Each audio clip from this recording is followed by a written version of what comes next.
Bienvenidos a una nueva clase. Hoy abordaremos o terminaremos de abordar los principios fundamentales del juicio de amparo. Para ello, hablemos de los derechos humanos, y es que hubo un cambio trascendental el 10 de junio del 2011. El texto constitucional mexicano de 1917 se refería a garantías individuales. Aquello no era un simple debate de terminología.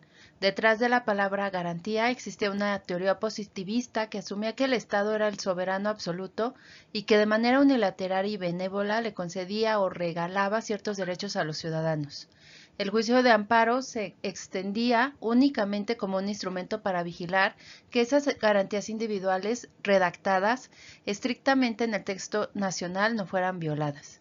Pero a partir de la reforma del 2011, este paradigma sufrió una revolución copérnica. Pasamos de las garantías otorgadas al reconocimiento pleno de los derechos humanos. Esto significa que los derechos no son solo un obsequio de la Constitución, sino inherentes a la dignidad humana y al Estado mexicano. Y este Estado mexicano tiene la obligación inalienable de reconocerlos, protegerlos y garantizarlos. Esta transición amplió radicalmente lo que la teoría procesal denomina el parámetro de regularidad constitucional. Hoy en día, la protección jurisdiccional en el amparo no se limita a verificar si el acto de autoridad viola un artículo de la Constitución mexicana. Gracias al artículo primero de nuestra Constitución, los tratados internacionales de derechos humanos ratificados por México forman parte del mismo nivel jerárquico constitucional. Por ende, el amparo se consolida como un instrumento integral de tutela que obliga a los jueces a realizar una interpretación conforme y sistemática. El Poder Judicial de la Federación ha pasado de ser un simple revisor de la legalidad formal a ser un agente activo de la justicia constitucional transformadora, protegiendo activamente no solo los derechos civiles y políticos tradicionales, sino también los derechos económicos, sociales, culturales y ambientales. Pensemos en el derecho a la salud. Supongamos que una persona padece una enfermedad y solicita un tratamiento de alta especialidad al sistema de salud pública. La autoridad de salud le niega el medicamento argumentando que un reglamento administrativo interno prohíbe la compra de fármacos que no se encuentren expresamente listados en su catálogo de insumos básicos. Bajo el antiguo esquema de garantías individuales y legalidad formal, el amparo se habría negado si el reglamento de la autoridad estaba vigente y debidamente publicado. No obstante, bajo el actual paradigma de los derechos humanos, el juez de amparo deja de lado la rigidez del reglamento administrativo y aplica el principio de tutela de dignidad humana y el artículo 4 constitucional, interpretándolo conforme al protocolo de San Salvador en materia de derechos sociales. El juez concede el amparo y ordena a la institución de salud adquirir el medicamento de inmediato, priorizando la vida material por encima de las restricciones presupuestarias o burocráticas del Estado. En cuanto al principio de legalidad en el amparo, como un segundo pilar indiscutible en esta sesión, nos deberemos aproximar a su trascendencia. Observemos la cita clásica de Ignacio Burgoa que muestra que la garantía de legalidad protege al gobernado contra actos arbitrarios. Y es que el principio de legalidad es la base estructural del Estado de Derecho, mientras que el ciudadano particular puede hacer todo aquello que la ley no le prohíba expresamente, la autoridad estatal únicamente puede realizar aquello para lo cual la ley le faculta de manera explícita. Cualquier acto que provenga de un funcionario público que exceda, desvíe o carezca de una facultad legal constituye un acto arbitrario y por lo tanto una violación constitucional que puede ser destruida a través del juicio de amparo. Para que un acto de autoridad respete de forma estricta la legalidad consagrada en el artículo 16 de nuestra Constitución, debe cumplir obligatoriamente con dos requisitos procesales que todo litigante debe dominar y vamos a desglosar. Competencia. La autoridad debe señalar el artículo, fracción y párrafo que le otorga la atribución legal para emitir ese acto de manera específica. Norma aplicable. Debe indicar la ley o reglamento o decreto aplicable al caso concreto. Referencia jurídica. No se admite citas generales u omisiones de artículos exactos. La fundamentación deficiente genera inseguridad jurídica y es motivo de concesión del amparo. Respecto a la motivación, No basta con citar leyes de manera abstracta. La motivación exige que la autoridad exponga con total claridad la circunstancia del hecho, razones particulares o causas inmediatas que la llevaron a aplicar esa norma al caso concreto. Y la motivación exige razonabilidad y justificación racional. Debe existir una adecuada lógica entre normas citadas y hechos ocurridos. Respecto de la explicación argumentativa, la autoridad debe redactar un razonamiento que le demuestre al ciudadano el porqué de la determinación, permitiendo que éste pueda defenderse de manera adecuada. Pensemos en un caso de una clausura comercial. Un inspector de la Dirección de Protección Civil en un municipio se presenta en una librería local y procede a colocar sellos de clausura definitiva en la puerta del acceso. Al entregar la orden escrita, el inspector simplemente redacta en un papel: se clausura este establecimiento con fundamento en la Ley de Protección Civil del Estado por representar un riesgo a la comunidad. Este acto es flagrantemente inconstitucional por violación al principio de legalidad. Primero, obviamente falta la fundamentación. La autoridad no citó los artículos exactos de la Ley de Protección Civil, ni el reglamento municipal aplicable que le otorga la competencia para clausurar de forma definitiva, ni el artículo que prevé la sanción. También falta de motivación, no explicó cuáles fueron los hechos específicos que consideró de riesgo para la comunidad. Falta de extintores, de salida de emergencia, cableado expuesto. ¿Qué pasó? El dueño de la librería puede promover un amparo indirecto. El juez federal analizará el acto y determinará que, ante la ausencia de una debida fundamentación y motivación, el acto es nulo de pleno derecho. En ese caso, el amparo se concederá para que los actos vuelvan al estado en que se encontraba. Hablemos ahora de la seguridad jurídica y del juicio de amparo. Y es que el principio de legalidad que acabamos de desmenuzar converge directamente con el concepto de seguridad jurídica. Debemos entender que la seguridad jurídica es la certeza que tiene el gobernado de que su persona, su familia, sus propiedades o sus derechos no serán objetos de ataques arbitrarios, y que en caso de que el Estado pretenda modificar su esfera jurídica, dicha modificación deberá realizarse obligatoriamente mediante un procedimiento formal establecido de manera previa en la ley, lo que en constitucionalismo norteamericano se denomina el debido proceso. En el marco de la teoría procesal de nuestro país, el juicio de amparo actúa como un protector definitivo de la seguridad jurídica y lo hace a través de los mecanismos que observamos, es decir, de la certeza normativa. Las personas deben saber a qué atenerse con las leyes, ya que el amparo impide que el Estado aplique leyes de forma retroactiva o en perjuicio, violando el artículo 14 constitucional. El control de arbitrariedad, que es el freno de mano que posee el Poder Judicial de la Federación ante los impulsos autoritarios del poder. La uniformidad jurisprudencial, que es a través de la jurisprudencia los tribunales federales dotan de un significado estable y predecible a las normas de amparo, de modo que el ciudadano sepa con anticipación cómo resolverá un juez federal en su caso. Y la confianza en el Estado de Derecho, que significa que cuando un ciudadano común sabe que cuenta con un amparo eficaz, un sistema de suspensión ágil y jueces independientes que vigilan el cumplimiento de las reglas, se genera paz social y legitimidad y confianza en el sistema político. Pensemos en lo siguiente. El Congreso aprueba una modificación a la Ley de Impuestos sobre la Renta el 15 de junio del 2026 y establece de forma arbitraria que dicho impuesto se aplicará de manera retroactiva sobre todos los ingresos de los ciudadanos que hayan obtenido desde enero del 2025. Obviamente esto atenta directamente contra la certeza normativa y el ciudadano pues posiblemente ya planeó sus finanzas basándose en las reglas vigentes del 2025. Al aplicar esta ley de forma retroactiva se viola el principio de irretroactividad de la ley consagrado en el artículo 14 constitucional, lo cual es una manifestación directa de la seguridad jurídica. Las personas promueven un amparo indirecto contra la ley retroactiva. El juez federal, aplicando la jurisprudencia de la Suprema Corte, concede la protección constitucional para esa nueva ley de 2026 y que no se aplique a los ingresos del 2025. La seguridad jurídica triunfó, garantizando que el Estado respete las reglas que él mismo dictó. Ahora, para ello, la jurisprudencia y los principios del amparo. Avancemos hacia un elemento indispensable para comprender cómo el derecho de amparo evoluciona y se mantiene al día con las exigencias sociales. A esto le llamamos jurisprudencia. Y para abrir esta sección de manera brillante, observamos la cita de Héctor Fix Zamudio. La jurisprudencia constituye una fuente viva del derecho constitucional. Esta metáfora de la fuente viva es fundamental. La Constitución mexicana es un documento que, si bien es rígido en su procedimiento de reforma, es decir, respecto al artículo 135 constitucional, no puede permanecer estático ante las dinámicas sociales del siglo XXI. La jurisprudencia es el mecanismo a través del cual la Constitución respira, se adapta y responde a la realidad diaria del país. ¿Cómo opera la jurisprudencia en el amparo y cuál es su función estatal? Es la interpretación obligatoria de la ley que realizan los tribunales federales facultados para ello, exclusivamente salas y plenos de la Suprema Corte de Justicia de la Nación, plenos regionales y tribunales colegiados de circuito.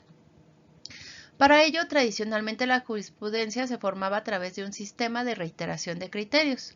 Hoy en día, a partir de la reforma del año 2021, incorporamos la forma primordial del sistema de precedentes obligatorios, donde una sola sentencia emitida por el Pleno de la Suprema Corte por mayoría de votos, por lo menos 8, o por las salas por mayoría de por lo menos 4 votos, se vuelve obligatoria para todos los jueces y tribunales del país. El fin de esta obligatoriedad es evitar la incertidumbre. No se acepta que el juzgado de distrito de Monterrey resolviera que la detención de una persona fue legal y ante un caso idéntico el juzgado de Chiapas, por ejemplo, resolviera lo contrario. La jurisprudencia unifica los criterios interpretativos del amparo para garantizar una aplicación igualitaria del derecho nacional. Para entender cómo la jurisprudencia es esta fuente viva, analicemos el concepto de derecho al libre desarrollo de la personalidad. Si ustedes leen el principio del artículo 136 de nuestra Constitución, verán que en ningún lado está escrita de forma explícita la frase libre desarrollo de la personalidad. Entonces, ¿cómo es que los abogados de amparo lo invocamos todos los días para litigar asuntos relacionados con el matrimonio igualitario, la identidad de género, el divorcio o el consumo de sustancias? Esto se logró gracias a la formalización jurisprudencial a través de resolver diversos amparos individuales. La Suprema Corte de Justicia de la Nación interpretó de manera progresiva los artículos 1 y 4 constitucional y determinó de forma jurisprudencial que el libre desarrollo de la personalidad es un derecho humano implícito y fundamental. La jurisprudencia creó el estándar protector que hoy en día vincula a todos los juzgadores del país sin necesidad de que el Congreso reformara la Constitución escrita. Eso es derecho vivo en acción. Ahora hablemos del amparo como mecanismo de control de poder.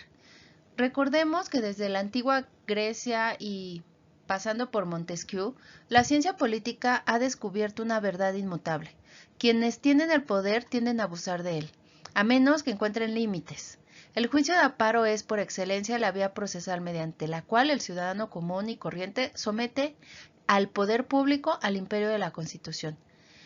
Cualquier acto del poder público, sea del ejecutivo, del legislativo o de cualquier organismo estatal autónomo que violente la esfera jurídica de la persona, es sometido a un análisis de control constitucional. Y aquí quiero llamar su atención sobre una función de los jueces federales de amparo que resulta fundamental para la democracia, la función contramayoritaria. ¿Y qué significa esto en la teoría constitucional? En una democracia representativa, el Congreso y el presidente son elegidos por la mayoría de los votos. Por ende, es de esperarse que sus leyes y actos representen la voluntad de las mayorías. Sin embargo, ¿qué pasa si esa mayoría aprueba una ley que atropella o destruye los derechos humanos de una minoría vulnerable? Es aquí donde interviene el juez de amparo. El juez federal no responde a intereses de partidos ni a modas electorales. Su único deber es defender la Constitución. Por ello, el juez de amparo tiene la facultad contramayoritaria de suspender y anular una ley o acto aprobado por la mayoría política si ésta atenta contra la dignidad humana. De esta manera transitamos del viejo Estado legal de derecho, donde lo que decía la ley de la mayoría era absoluto, al moderno Estado constitucional de derecho, donde la ley de la mayoría solo es válida si respeta materialmente los derechos de todo. Pensemos en una situación real de discriminación. Imagina que un Congreso local aprueba por mayoría absoluta una ley que prohíbe que las personas del mismo sexo puedan contraer matrimonio civil, argumentando que la mayoría de los habitantes del Estado profesa una fe que rechaza este tipo de uniones. La ley cuenta con el respaldo democrático de la mayoría de la población local. Una pareja del mismo sexo promueve un juicio de amparo indirecto argumentando discriminación por orientación sexual y violación al derecho de igualdad respecto al artículo 1 constitucional. El juez de distrito, ejerciendo su función contramayoritaria y de control constitucional, declara que la ley es inconstitucional. El juez concede el amparo y ordena al registro civil celebrar el matrimonio. Aquí es importante destacar que no importa que el 100% de la población apoye la restricción o que los diputados hayan votado por unanimidad, el juez de amparo protege el derecho humano a la igualdad frente a los excesos de las mayorías políticas. El poder del legislador encontró su límite en la sentencia constitucional. Ahora, el principio de supremacía constitucional, y es que este principio consagrado de forma solemne en el artículo 133 de nuestra Constitución, establece que la Constitución es la ley suprema de todo, es la cúspide, es la pirámide. De este precepto se deriva una consecuencia lógica. Cualquier ley, tratado, reglamento o acto de autoridad de menor jerarquía que contradiga lo que dicta la Constitución carece de validez y debe ser inaplicado o anulado. Doctrinalmente, la supremacía constitucional posee dos dimensiones fundamentales, la dimensión formal y la dimensión material. ¿Cuál es la relación de esto? La Constitución es una norma fundante del Estado y posee un proceso de reforma sumamente estricto. Ninguna ley ordinaria puede ser creada fuera de este marco procesal. También la Constitución alberga valores éticos, democráticos e históricos. Todo el actuar estatal debe estar subordinado materialmente a estos valores. Pensemos en el ámbito fiscal. La Constitución Política, en su artículo 131, otorga de manera exclusiva al Congreso de la Unión facultades de legislar en materia de comercio exterior y regular las tarifas. Imaginemos que el gobernador de un estado fronterizo del norte decide de manera arbitraria, mediante un reglamento estatal, crear un nuevo derecho de paso o un nuevo impuesto a todos los camiones de carga extranjero que crucen la aduana de su territorio local. Este reglamento estatal carece, de inicio es inconstitucional porque invade una competencia exclusiva de la Federación. Las empresas transportistas pueden promover un juicio de amparo contra el reglamento del gobernador estatal. El juez federal, aplicando el principio de supremacía constitucional, le dice al gobernador que contraviene directamente el pacto federal. Concede la protección constitucional. De esta manera, el juicio de amparo evitó que una norma inferior del Estado rompiera con la unidad y la supremacía de nuestra Constitución federal. Terminemos o cerremos a partir de los derechos fundamentales y los límites procesales. El proceso, es decir, las reglas, los plazos, los términos, las formas, no es un fin en sí mismo, es un medio para alcanzar la justicia material. Si el juez federal de amparo aplica las reglas procesales de manera rígida, ciega y puramente formalista, corre el gravísimo riesgo de desnaturalizar el juicio de amparo, convirtiéndolo en una herramienta protectora, pero con trabas, con laberintos, con burocracia, que excluye a quienes más necesitan esta justicia. Pensemos en por un lado, el formalismo procesal, que es la visión clásica, que argumenta que los requisitos deben ser rígidos, los plazos, las fórmulas, la redacción y las causas son indispensables para mantener este orden. Es decir, sin reglas estrictas, los tribunales colapsarían y reinaría la anarquía procesal. Pero también tenemos una restricción técnica. Exige que el litigante demuestre un nivel técnico impecable para que su amparo sea admitido. Pero por otro lado tenemos este garantismo constitucional, es decir, la visión moderna, en donde se sostiene que el fin supremo del juicio es tutelar derecho sustantivo de la persona, lo que obliga al juzgador a buscar una herramienta procesal que flexibilice las trabas del proceso cuando éstas resulten desproporcionadas en relación con el derecho humano. El proceso debe facilitar el amparo adaptándose a las condiciones de vulnerabilidad del quejoso para nivelar estas asimetrías. Piensa en una persona de avanzada edad que padece una enfermedad degenerativa, que vive en una comunidad indígena alejada de juzgados federales. Recibe una orden de desalojo de su único patrimonio. Su abogado presenta una demanda de amparo en un día hábil después del plazo legal. El juez de amparo, puramente formalista, la desecharía de inmediato, por extemporánea, argumentando que el orden jurisdiccional y los plazos procesales son absolutos, dejando a la persona anciana en total desamparo frente al despojo. Esta es obviamente una aplicación formalista muy estricta. Ahora pensemos en el juez federal que analiza el contexto de extrema vulnerabilidad, pobreza, enfermedad de esta persona. Y aplicando el principio pro persona, el mandato de tutela judicial efectiva y la suplencia de la queja, el juez flexibiliza la aplicación rígida del plazo interpretando que existió una causa de fuerza mayor insuperable para la presentación oportuna de la demanda. Aquí, el juez admite el amparo, estudia de fondo el asunto y detiene el desalojo. El proceso sirvió al derecho humano a la vivienda digna en lugar de solo obstaculizar.